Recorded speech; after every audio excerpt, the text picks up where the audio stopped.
General Davar is now going to join us. Viewers, the debate, as you know, is now also about the technicalities.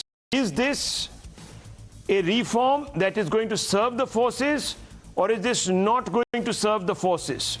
Let's begin that debate. Let's ask that basic question. All I want to say, viewers, today is that an effort has been made by a large number of military brass to come out and allay and assuage concerns. General Davar, what are your concerns? Have they been addressed?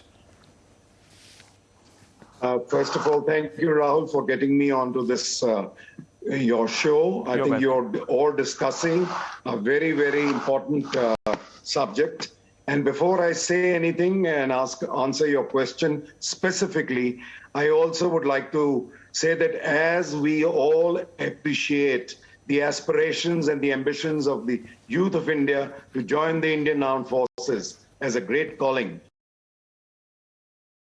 I would still wholeheartedly condemn what is going on as far as arson, hooliganism, and things are concerned. And I don't think these boys are, the ones who are going to join the forces, because discipline is the bedrock of the Indian Army, and we don't want indisciplined people. And what is going around in the streets, destruction of property, government property, and things like that, we just don't approve it, period. Now I come to your question.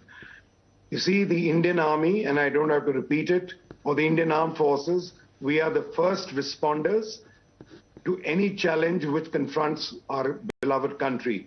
Also, we are the last bastion of the state. Hence, whatever manpower requirements and equipment requirements we have, the fact remains that as far as manpower is concerned, both qualitatively and quantitatively, we have to get the best. And we have been getting the best, let me tell you, to serve the forces and die willingly and ensure the security and honor of the country.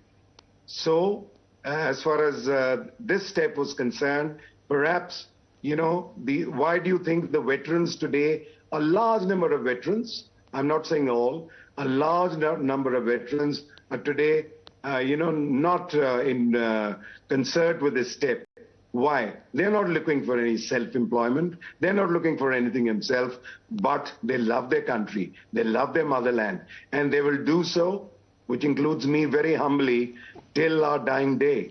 I've been in 65. So, General Davar, what are the lacunas? What are the lacunas? Let's talk about them. Yes, okay. The major lacuna, forget about the financial constraints and this, that, and the other, or right-sizing the army. The major lacuna is that 4 years is much too less. You please look at what is 4 years? 6 months gone for training, 6 months gone for annual leave, casual leave, and things like that, and administrative jobs here and there. In 3 years, my dear Editor-in-Chief, it takes you very long, even for the infantry soldier, to learn his basics. It's not just shooting with your rifle. It's your field craft. It's your patrolling. It's your map reading. It's your navigation. And there are 101 small things which make you an effective soldier.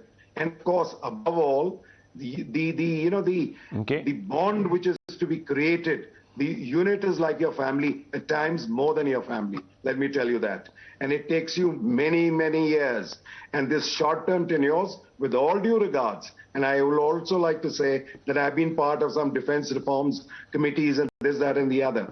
But the point is, you cannot have short tenure soldiers. Okay, can't have short tenure soldiers. Let's get Colonel Rathore to answer on that basic point.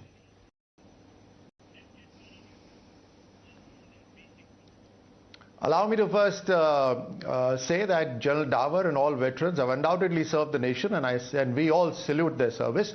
They have the passion, and so that's their connect, which will remain all their life. The Short Service Commission has always been there in the armed forces. A very large number of officers come via short service. The minimum service that they give is 5 years. Here, it's been introduced for the Jawans now, where it's 4 years. I spoke to some of the armed forces serving officers, and they mentioned that it's because of a technicality that they want to keep it 4 years. But 4 years or 5 years, 5 years short service has already existed, and General Davar would have served with those short service officers. They have served well in the armed forces and have then carried on to the civil society, doing fantastically well for themselves, and carried the of the armed forces as well outside.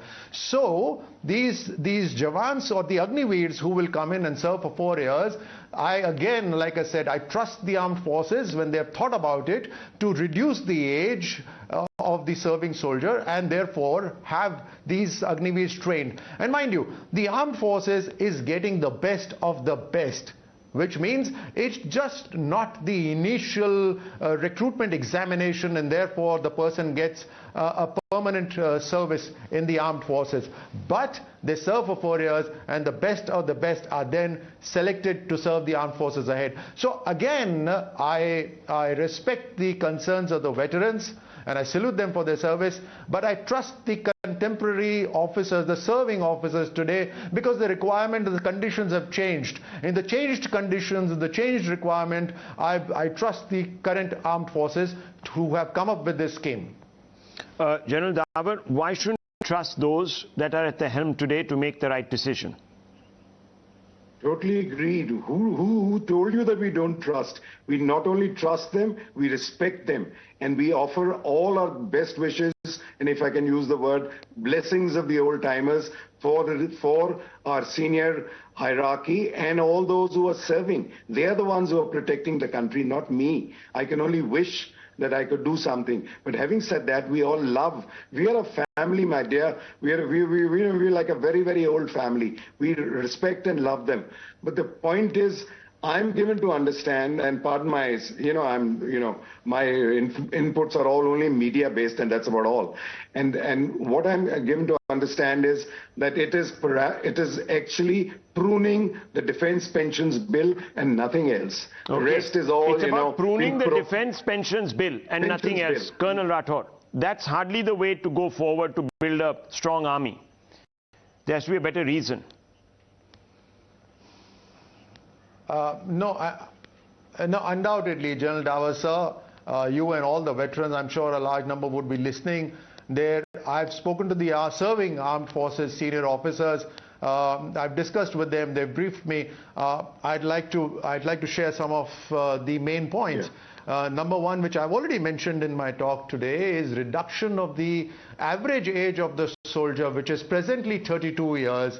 Now 32 years is not old, but at 32 you are risk averse. You would not take a risk as much as a youngster would take. That dynamic force of a young man is also required along with the experienced soldier. So one of the reasons was to reduce the age. Now it will come to mid-20s. Number two is a wider choice of selection for Jawans who would continue to serve in the armed forces. Having Agniveer serve for 4 years, they will get better options, the best ones who will continue. Then it's also important that the technology that has to come in, for example, you were giving examples of map reading, etc. So the technology that has to come in to deliver the arsenal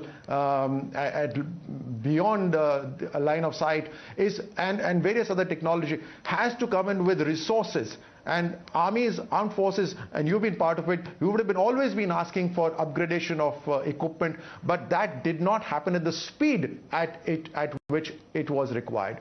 As another aspect is the people, the Agniveers who would go out are of course being paid a large sum, but also trained, and these people would go into CAPF, which is BSF, police, state police, CRPF, and in civil law and order or various other natural disaster situations, the armed forces would 10 years from now would be dealing with extensions of armed forces. People who would have served in the armed forces would be found when they would be serving along with the state police services. Well, viewers, so you've heard two sides. I'm sorry, I'm running out of time. You've heard two sides. I think this has been a very even-tempered debate all through, viewers, and it's important because it's a critical matter.